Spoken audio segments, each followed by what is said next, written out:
Are you overwhelmed by stress? Given the state of the world, wouldn't shock me if you or anyone else is overwhelmed by stress, right?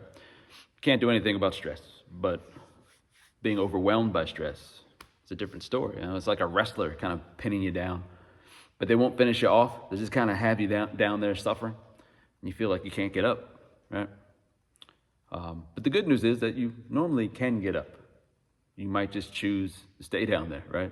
Because a lot of times all we need to do is take a break or change something about our lives, get something out of our lives, evolve a bit maybe.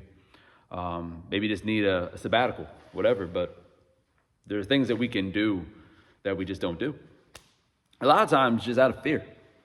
For example, like money, right? Maybe you took on a job that's paying you a lot of money, but you're miserable at it, and it's very, very stressful.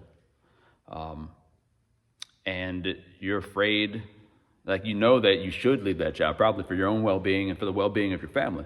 Because if your mental health is messed up, it will impact your family and those close to you negatively.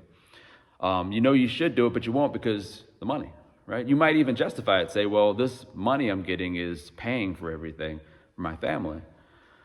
But again, all that stress is weighing on you. You're overwhelmed.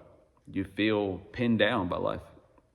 Sometimes it's ego, right? You took on a project, or you're hanging around with a certain group, or you're part of an organization that's bringing that stress on you.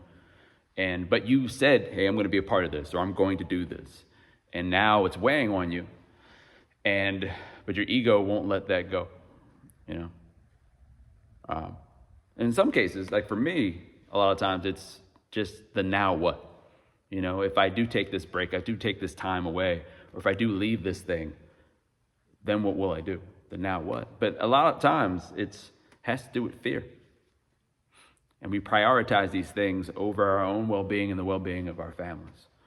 And so got to ask yourself some questions. One, am I overwhelmed by stress? Do I feel overwhelmed?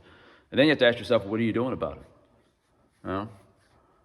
If you're doing something about it, is it working? Or do you need to evolve what you've been doing a bit? And if you're not doing anything about it, you have to ask yourself why. What are you prioritizing over your well-being and the well-being of your family? What are you afraid of? So take that for whatever it's worth. Take care of yourself.